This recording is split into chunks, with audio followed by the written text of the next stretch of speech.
인터스텔라라고 하는 영화가 있습니다. 이 영화의 배경은 2067년도를 배경으로 하고 있는데요.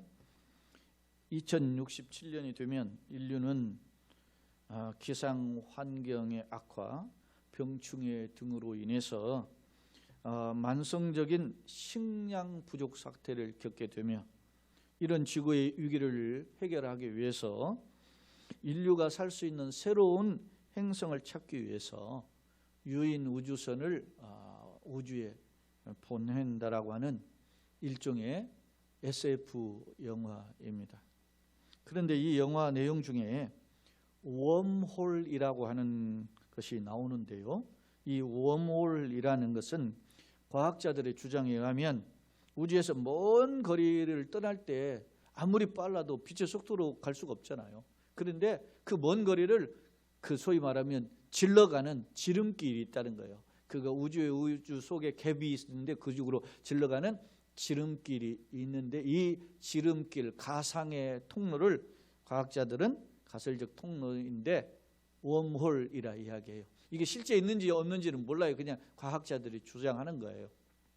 그런데 이 인터스텔라라는 그 영화 속에는 미국의 그 나사에서 웜홀을 통해 또 다른 은하 세계를 갈 수 있다고 생각하고, 사람이 살 수 있는 행성들을 한 10몇 개, 그리고 그중에 특별히 3개를 정해서 우주 유인 탐사선을 보내는 거예요. 그래서 실제 이 웜홀의 공간에 들어가니까, 그 영화 속에서 이야기죠. 들어가니까 그 속에서의 시간은 1시간은 지구에서 7시간 지나가고 그런 시간이 흐른다는 거예요. 그리고 또 거기에서 이제 탐사하는 시간의 과정을 겪다 보니까 이 젊은 아버지가 어린 딸을 두고 갔는데, 나중에 이렇게 보면 어린 딸은 할머니가 됐는데 아버지는 여전히, 우주 속에 있는 아버지는 젊은이 모습을 그대로 가지고 있는 그런 내용이 장면으로 남아 있어요. 사랑하는 성도 여러분, 제가 잠시 소개한 인터스텔라라고 하는 영화에 대해서 여러분은 어떻게 생각하십니까? 2067년도가 되면 바로 그런 현상이 이루어질까요? 여러분도 웜홀이라는 가설적인 통로를 통해서 소위 수년, 수광년, 이렇게 수십 광년 떨어져 있는 또 다른 은하 세계의 빠른 시간에 도달할 수 있다고 생각하십니까? 또한 우주의 시간은 우리 시간과 다르기 때문에 지구상에서는 늙지만 우주에서는 시간이 오랜 시간을 갖고도 늙지 않는다고 하는 그런 것을 우리는 또 믿으십니까?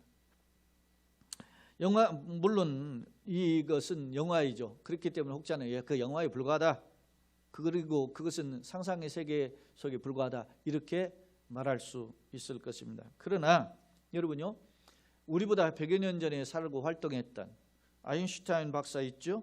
이분은 1879년에 태어나서 1955년도에 돌아가셨는데요. 그러니까 우리보다 어떻게 보면 동시대에 살았지만 100여 년 전에 이미 이전에 활동하셨던 분이에요. 그런데 이분이 이미 웜홀이라는 것을 주장했다는 거예요. 실제로 아인슈타인과 로젠이라는 박사가 이런 주장을 해서 붙여진 웜홀의 또 다른 이름이 아인슈타인 로젠 브릿지라고 말한다는 것입니다. 사랑하는 여러분, 과학자들의 세계 속에서는 100여 년 전에 살았던 사람들도 이런 세계가 있을 것을 기대하고 연구했던 거예요. 그렇습니다. 과학의 세계는 이성과 어떤 상식으로 이해할 수 없는 또 다른, 우리가 살고 있는 이게 3차원의 세계라고 그러잖아요. 그 또 다른 차원인 4차원 혹은 5차원의 세계를 있을 것을 추정하고 연구했음이 사실입니다. 그런데 여러분 생각해 보세요. 우리가 살고 있는 3차원의 세계 생각해 봅시다. 우리가 살고 있는 이 땅의 세계에서도 불과 한 200~300년 전만 해도 여러분요, 생각해 보세요. 서울 부산을 하루에 왕복하리라고 상상이나 했겠어요? 심지어는 하루에 왕복합니까? 자동차는 하루에 왕복할 수 있겠지만은 비행기 타면은요, 반나절도 안 걸려요. 1시간 뚝딱 가고 뚝딱 와요. 2시간은 왕복할 수 있다는 거예요. 계산적으로 보면. 상상이나 할 수 있습니까? 우리가 예를 들어서 100여 년 전에 이런 이야기하면 미친놈이라 그러지. 예? 정신 나갔다 그러지. 그런 상상할 수 없는 세계가 있었다는 거예요. 우리가 살고 있는 시계에도 이루어지고 있어요. 그런데요, 그렇다면 우주 만물의 창조주요, 우주 만물의 통치자인 하나님의 차원의 세계는 어떨까? 우리가 살고 있는 시대도 불과 100년, 200년, 300년이 이렇게 달라지는데, 그리고 또 우리가 살고 있는 세계 중에서도 우리가 이 지구 밖에 또 다른 우주의 세계는 또 다른 차원이 펼쳐지는데, 그러면 이 모든 지구도 만드시고 우리도 만드시고 우주 만물을 만드신 창조이신 하나님의 차원의 세계에서는 어떨까? 여러분, 하나님의 차원의 눈을 가지고 하나님의 세계를 바라보신 적이 있습니까? 하나님의 차원의 눈을 가지고 하나님의 세계를 생각해보고, 그리고 또 연구해보고, 그리고 하나님의 세계를 마음속에 품어보고 한 적이 있느냐 이거예요. 제가 이 말씀을 생각해 볼 때 지난 주 초에 강단 새벽에 올라왔을 때 제 마음속에 이런 찬양이 있었어요. 주 하나님 지으신 모든 세계, 그렇게 했어요. 내 마음속에 그리워 볼 때 그랬어요. 이 찬양을 주로 언제 불러요?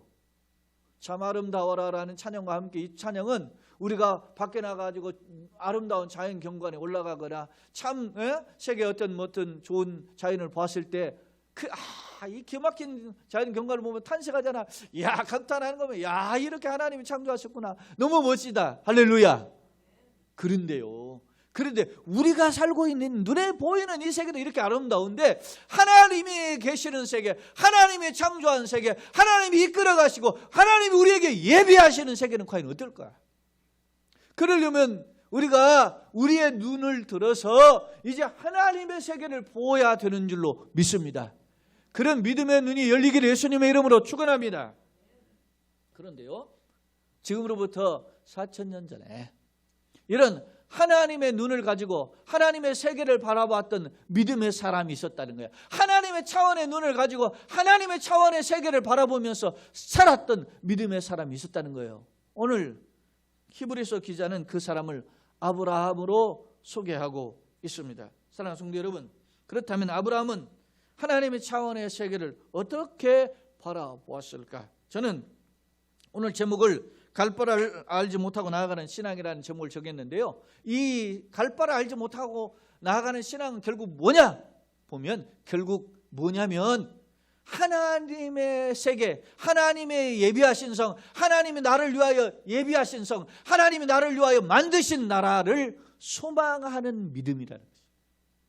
그런데 갈 바를 알지 못해요. 어디로 가야 될지 몰라. 그러나 그 사람이 그럼에도 불구하고 담대할 수 있었던 것은, 그럼에도 불구하고 소망이 있었던 것은, 그럼에도 불구하고 하나님 앞에서 기쁨과 그 영광의 비전을 품고 나갈 수 있었던 것은 그의 가슴에, 그의 마음에, 그의 삶의 미래에 하나님의 예비하신 성이 있었기 때문입니다. 할렐루야.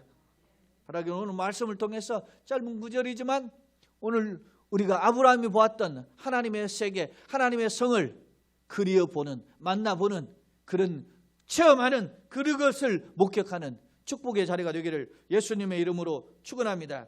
오늘 히브리서 11장 8절 말씀을 다시 한번 우리가 보도록 하겠습니다. 믿음으로 아브라함은 부르심을 받았을 때 순종하여 장래의 유업으로 받을 땅에 나아갈새 갈 바를 알지 못하고 나갔다. 성경은 기록하고 있어요. 사랑하는 여러분, 믿음으로 아브라함이 부르심을 받았어요.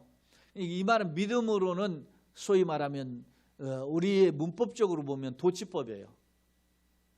이 말은 이렇게 얘기해요. 아브라함 부르심을 받았을 때 믿음으로 나갔다, 그렇게 이야기하는데, 오늘 히브리서 기자는 매 절마다 믿음으로 특정인을 거론하면서 그의 이름에 믿음으로, 그의 삶의 방향이 뭐라고요? 믿음으로 이어졌다는 거예요. 그러니까 아브라함 부르심을 받을 때 믿음으로 결정했는데, 믿음으로 순종했는데, 그런데 어떻게 해요? 그가 부르심을 받았을 때 무엇을 받았어요? 오늘 본문에 보면은 장래의 유업으로 받을 땅에 나갔다는 거였어요.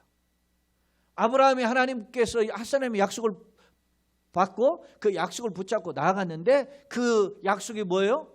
장래 유업으로 받을 땅을 붙잡고 나갔다는 거예요.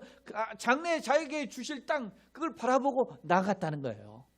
그런데 그 땅을 바라볼 때 어땠느냐면, 여기 보면 갈 바를 알지 못하고 나갔다, 그렇게 기록하고 있어요. 여러분, 갈 바를 알지 못했다는 것은 방향을 어디인지 몰랐다는 거예요. 이 말은요, 어떤 면에서 보면 막연한 거예요. 그런데 사실은 믿음의 눈을 가진 사람은 시시각각으로 그 안테나가 어디에 있어요? 하나님께 있으면 알 수 있어요. 네? 자리를 한 거 딱 정해주면 가다가 딴짓도 할 수 있잖아요. 그런데 갈 바를 알지 못하고 나가는 이 상황은 어떻게 해요? 처음부터 끝까지 계속 하나님이 이끌어주지 않으면 안 되는 상황에 긴장의식을 가지고 살았으면 보여줘요. 사랑하는 여러분, 당시의 땅은 어떤 겁니까? 가문의 유업입니다. 삶의 터전이에요. 그래서 이 땅을 버릴 수가 없는 거예요. 그런데 하나님은 내가 너에게 새로운 기업을 주겠다고 말씀하시면서 떠나라고 했는 거예요. 너희 본토 아비집을 떠나라고 그랬던 거예요. 그 떠날 때면 최소한 하나님께서, 우리가 인간적으로 상식적으로 생각할 때 하나님께서 어떤 땅을 주시고 떠나게 되는 거 아니에요? 여러분, 우리가 이사할 때 어떻게 했습니까? 무작정 살던 집 계약 해지하고 어디 그냥 갑니까? 아니에요. 다 이사 갈 집을 정해놓고 그리고 이 집을 내놓는 거예요. 그죠? 뭐 자기 집 가지고 살고 있는 사람이서 오랜 동안 살면 이사 안 해본 사람은 모르겠지만, 여러분 대체적으로 이사하는 사람들이 어떻게 해요? 내가 어디를 이사 가려면 어떻게 내 집 먼저 안 내놔요. 살 집부터 정해놓고 그리고 난 다음에 거기 계약 딱 하고 이거 내놓는 거야. 그런데 하나님은 그런 계약도 없이 갈 바를 알지 못하는 상황에서 떠나려 했다는 거예요. 그런데 여러분요, 아브라함이 성경에 보면 떠났어요. 그 갈대아 우르를 떠났고 아버지와 함께 가족들 형제들과 함께 같이 떠났는데 그 하나님의 지시할 땅으로 가다가 이 땅인 줄 알고 정착해버린 땅이 있어요. 그게 하란이에요. 지금 시리아와 같은 그곳에 머물렀던 거예요. 아마 그곳이 더 좋아서 보여가지고 머물렀는지 몰라요. 그런데 이동하지 않자 하나님이 그야 아브라함의 아버지가 데려가 죽자 아브라함을 또 부르셔가지고 가나안 땅 오게 하셨던 거죠. 우여곡절이 있었지만 적어도 아브라함은 적어도 하나님의 보여줄 땅으로 가라 할 때에 그 땅을 쫓아서 갔음을 알 수 있어요. 오늘 본문의 히브리서 11장 8절은 갈 바를 알지 못했다라고 소개하고 있고, 창세기 12장 1절에 보면 아브라함의 구체적인 떠나는 장면이 나오는데, 그때 창세기 12장 1절에 여호와께서 아브라함에게 이르시되 너는 너의 고향과 친척과 아버지의 집을 떠나 그리고 내가 네게 보여줄 땅으로 가라 그랬어요. 거기에서도 보여줄 땅이라 그랬어요. 보여준 땅이 아니에요. 여러분요, 사도행전 7장이면 스데반 집사가 설교하는 장면이 나오는데 그때 아브라함부터 설교문이 시작이 돼요. 근데 사도행전 7장 2절 3절에 보면은 이런 표현을 해요. 스데반 집사의 설교에 보면 우리 조상 아브라함이 하란에 있을 때에 전 메소포타미아에 있을 때에 하나님이 영광의 하나님 그에게 보여 이르시되 내 고향과 친척을 떠나 내가 네게 보일 땅으로 가라 그랬어요. 그때도 분명하게 보여준 땅이 아니고 보일 땅이라고 했어요. 다시 말하면 히브리서 기자나 창세기의 기자나 사도행전의 기자에 보면 하나님이 아브라함 부르셨을 때 그에게 땅을 보여주시지 않았고 보여주실 것을 약속만 하셨고 하나님께서 떠나라 하셨다. 사랑하는 여러분, 이것이 고민인 것입니다. 바라기는 우리에게 하나님의 세계를 바라볼 수 있는 영혼을 열어 주시옵소서. 이런 기도가 매우 필요한데요. 그런데 때때로 우리가 하나님 약속을 붙잡고 나아가야 되는데 결단을 해야 되는데 보이지 않을 때가 있단 말이에요. 어디로 가야 될지 긴가민가하고 말이지 우리가 마음에 말이지 흔들리는 그런 상황이 있다는 거예요. 사랑하는 여러분, 지금 이 순간 우리가 살고 있는 지금 이 시기가 바로 그런 때가 아닙니까? 과연 어떻게 해야 되는가? 코로나19로 매우 어려운 상황을 우리가 맞고 있는데 바로 갈 바를 알지 못하는 형국이 아닌가 그런 생각이 듭니다. 바로 이런 때에 하나님은 떠나라고 그랬어요. 그렇다면 갈 바를 알지 못하고 나아가는 신앙은 과연 뭘까? 하나님의 약속을 굳건하게 단단히 붙잡는 믿음을 보여주는 거예요. 그렇다면 도대체 무엇이 손익계산서가 아니고 또 무조건적이고 아니고 그러면 하나님이 계획하시고 지으실 텅을 바라보며 순종하게 만들었을까? 도대체 무엇이 아브라함으로 하여금 상식을 뛰어넘는 그런 결단을 하게 하였을까? 오늘 보세요. 자, 9절 10절 말씀을 한번 같이 읽어보도록 하겠습니다. 히브리서 11장 9절 10절. 믿음으로 그가 이방의 땅에 있는 것 같이 약속의 땅에 거류하여 동일한 약속을 유업으로 함께 받은 이삭 및 야곱과 더불어 장막에 거하였으니 이는 그가 하나님의 계획하시고 지으실 터가 있는 성을 바랐음이라 라고 기록해요. 자, 이 말씀을 여러분 눈여겨보면, 자, 믿음으로 그가, 아브라함이죠. 아브라함이 이방 땅에 있는 것 같이 약속의 땅에 거류했다라는 겁니다. 결국에는 하나님이 보여줄 땅을 간 거예요. 이 땅을 내가 너에게 주겠다 보여주셨단 말입니다. 창세기 13장에 보면 14, 15절에 보면 하나님께서 아브라함이 그 땅을 보여주셔요. 그러면서 동서남북을 바라보라 그랬잖아요. 그리고 너가 보는 땅을 너와 너의 자손에게 주겠대. 할렐루야. 약속해 주셨어요. 그런데 그럼 이 땅이 하나님 약속의 땅이다 생각하고 거기서 머물고 막 천년만년 막 집도 짓고 막 행복하게 살 것을 기대해야 되잖아요. 근데 오늘 히브리서 11장 9절에 히브리서 기자는 그가 보세요. 이방 땅에 있는 것 같이 약속의 땅에 거류하여 했어요. 다시 말하면 순서를 바꿔보면 아브라함이 그가 약속의 땅에 거류했는데 이방 땅에 있는 것 같이 살았다 그런 말입니다.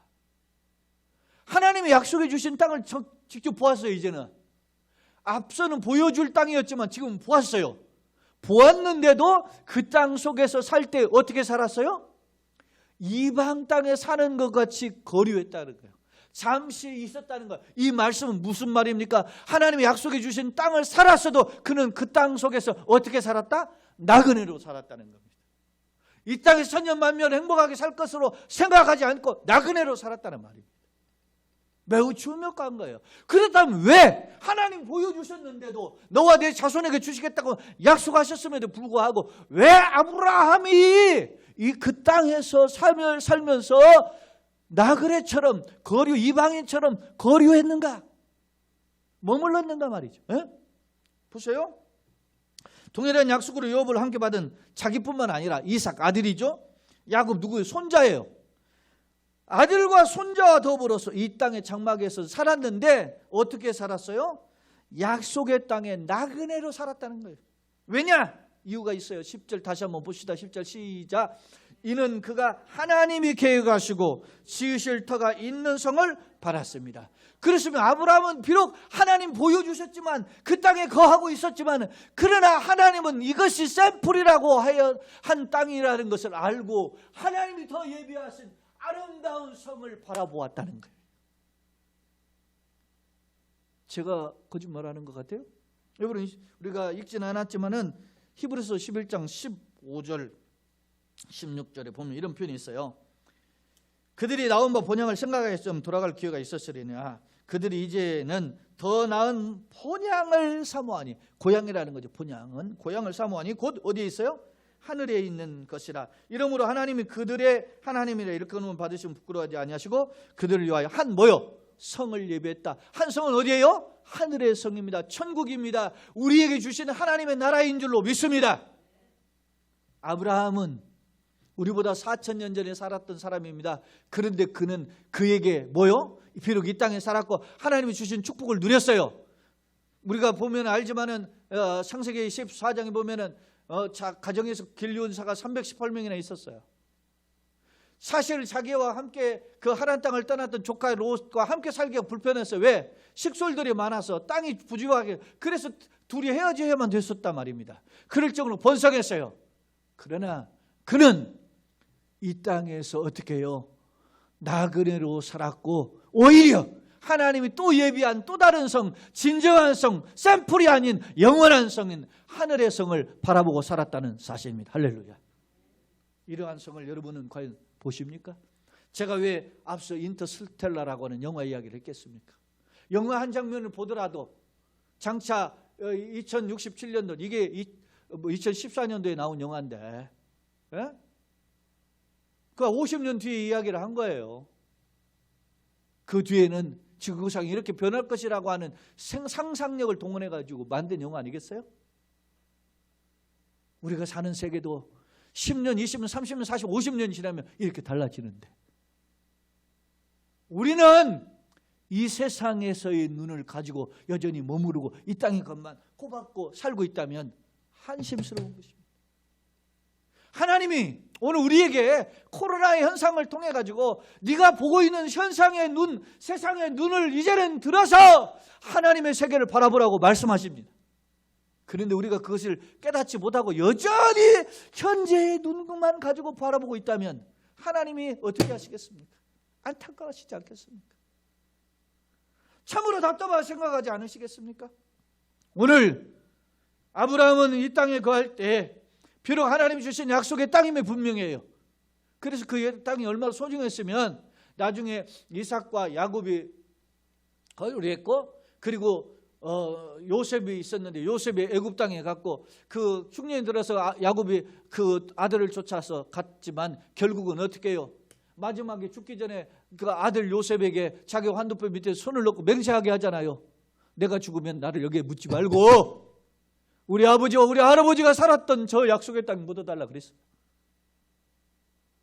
그래서 야곱 육자 요셉이 아버지 형제들과 함께 아버지를 시신을 가나안 땅에 장례 치르고 돌아오잖아요.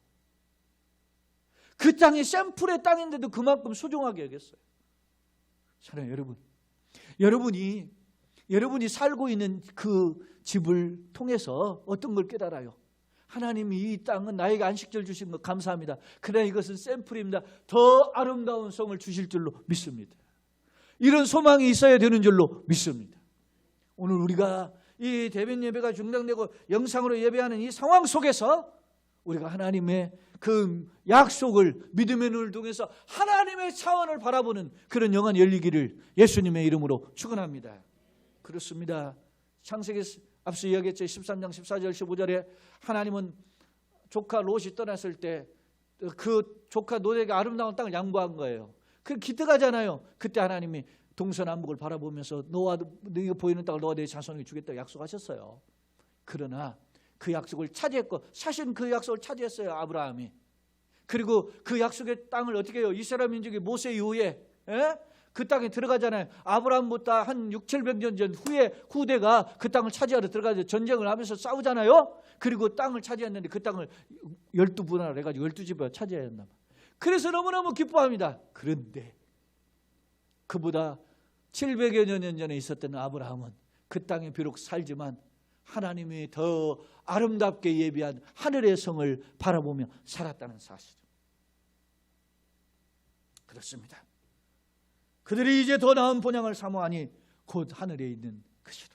바라기는 이 힘들고 어려운 시기에 우리의 눈을 영안을 열어서 주님의 차원의 세계를 볼 수 있는 그런 영안이 열리기를 예수님의 이름으로 축원합니다. 그렇습니다. 창세기 12장 1절에서나 또 사도행전 7장 3절에서나 히브리서 11장 8절에서 아브라함은 갈 바를 알지 못하고 보여주실 땅, 보일 땅, 지금 내가 붙잡는 이 땅이 아닌 영원한 세계를 바라보게 하셨던 것입니다. 그렇다면 여러분은 과연 무엇을 붙잡고 있습니까? 오늘 우리가 살고 있는 현실은 매우 급박하게 돌아가고 있습니다. 어렵다는 말입니다. 이러한 상황 속에서 우리가 하나님이 예비하신 천국을 바라본다면 그것은 축복입니다. 중요할 점은 사실 하나님께서 예비하신 천국은 우리 눈에 보이지 않습니다. 앞서 과학자들이 이야기하는 오물을 통해서 우주를 타고 아무리 가도 찾지 못하는 땅입니다. 왜요? 하나님이 보여주셔야만 찾을 수 있는 땅이기 때문입니다. 그런데 하나님의 영광에 차는 5천, 6천, 7천 그런 세계임에도 불구하고 우리가 이 땅에 3차원에 살고 있는 우리에게 그 땅을 보도록 주님이 보여주셨습니다. 그것이 바로 믿음의 눈입니다. 영적 안목이란 말이죠. 영안이 열리면 주님의 세계를 보게 되고 주님을 보게 되고 주님과 동행하게 되는 줄로 믿습니다. 바로 이러한 우리 모두가 되시기를 예수님의 이름으로 축원합니다. 그런데 성경에 보면 창세기 그 12장 이후에 아브라함 부르고 아브라함 이후의 삶을 보면 아브라함이 어떻게 해요? 약속의 땅, 하나님의 약속을 바라보지 못하고 어땠어요? 이게 하나님의 땅인가 하고, 왜냐하면 흉년이 되니까 떠난 거예요. 그 땅에 있었는데 정작 왔는데 떠나고 어디로까지 가요? 애국까지 가요. 또 그 어려운 상황이 반복이 되니까 어디 가요? 그랄 땅, 블레셋 땅까지 또 가요. 인간이 이렇게 불안정하고 연약한 존재, 환경에 갈팡질팡할 수 있는 존재임을 보여준다는 사실입니다. 또 여러분 보세요. 너 자손을, 아브라함에게 주신 약속이 뭐예요? 보이는 땅에 대한 약속이, 유업에 대한 약속이고, 또 어떻게 했습니까? 자손에 대한 약속이잖아요. 내 자손 하늘의 별자국 땅에 모래같이 많아질 것이다 말씀하셨는데, 하나님께서 그 자손을 안 줘요. 그러니까 아브라함이 어떻게 해요? 자신의 집안에서 있는 하인 중에 하나를 양자로 드릴 걸 생각하잖아요. 엘리에셀을. 하나님 아니라고 하니까, 그래, 그러면 내가 몸으로 낳아야 된다 생각하니까 어떻게 해요? 인간의 방법으로 젊은 여자를 들여가지고 아이를 낳잖아요. 그게 이스마엘 아닙니까? 그게 하나님 아니라는 거예요. 하나님의 방법으로 주시겠다. 자, 여러분, 오늘 주님께서 오늘 우리 넓은들 교회와 여러분 가정과 여러분 자신에게, 우리 한국교회에게 주시는 하나님 방법의 그 은혜는 뭘까? 생각해 보셨어요? 과연 나에게 뭘 주실까? 아니, 이 비상한 시국에 하나님께서는 과연 뭘 주실까? 하나님께서 기뻐하시는 순종하는 신앙, 영의 차원을 열어서 주님의 차원을 볼 수 있는 그런 하나님 차원의 세계의 축복은 과연 뭘까? 여러분 생각해 보셨습니까? 바라기는 비록 우리가 현실을 보면서 흔들리고 갈팡질팡하고 때로는 결정을 했는 선택을 했는데 그것이 하나님 보시기에 기뻐하지 않는 모습일지라도 하나님 우리를 외면하지 않으십니다. 그래서 우리에게 희망이 있는 거예요. 한국교회가 잘난 게 아니에요. 우리 자신이 그동안 믿음 생활 잘해서 그런 게 아니에요. 못했단 말입니다. 실수했고 넘어졌고 하나님 기뻐하시는 일을 행하지 못했다는 겁니다. 잘 압니다. 그럼에도 불구하고 하나님은 그 약속의 자녀였던 아브라함을 놓치지 않으셨어요. 오히려 하나님의 차원의 수준을 그를 이끌어 가셔서 조금 비록 더디고 시간이 걸리더라도 그를 이끌어 가신 줄로 믿습니다. 그렇기 때문에 그 하나님 우리가 오늘 바라보는 것입니다. 기대하는 것입니다. 붙잡는 것입니다. 불쌍히 해달라고 매달리는 것입니다. 하나님 도와주시옵소서. 우리 한국 교회가, 우리 넓은들 교회가 이런 하나님을 바라본다면 그것은 은혜의 축복이고 능력인 줄로 믿습니다. 저 옛날 요셉은요 꿈을 꿨잖아요. 그 꿈을 말해 꿈자랑을 했다가 아버지로부터 형제들로부터, 아버지는 책망받고 형제들로부터 미움을 당했잖아요. 그러나 그 꿈이 이루어졌어요. 때가 되면 이루어지더라고요. 때가 되면 이루어지는 것입니다. 하나님이 우리를 통해서 이루실 때가 무엇인지 모릅니다. 그러나 적어도 내가 예수 생명으로 번역에 내고 새로운 믿음을 내서 하나님을 향하여 나아간다고 고백하면 우리가 비록 냄새나고 연약하고 하나님 보시기에 갈팡질팡하는 존재이지만 하나님은 인내하시고 참으시고 그래서 합력하여 선을 이루시는 길로 열어주시는 줄로 믿습니다. 그런 하나님을 바라보는 믿음의 성도들이요, 그의 가정들이요, 우리 속한 넓은들 교회, 이 땅의 한국 교회요, 그리스도인 되기를 예수님의 이름으로 축원합니다. 그렇습니다. 말씀을 정리해 보겠습니다. 갈 바를 알지 못하고 나가는 신앙은 뭐냐? 그것은 바로 약속을 붙잡고 영원한 주님이 예배하신 영원한 나라 하늘의 성을 바라보는 신앙입니다. 오늘 여러분의 가슴에 주님이 예비하신 성이 있기를 예수님의 이름으로 축원합니다. 예수님 말씀하셨습니다. 천국은 여기 있다 저기 있다 이만한 것이 아니고 이미 너희 안에 임하였느니라. 믿습니까?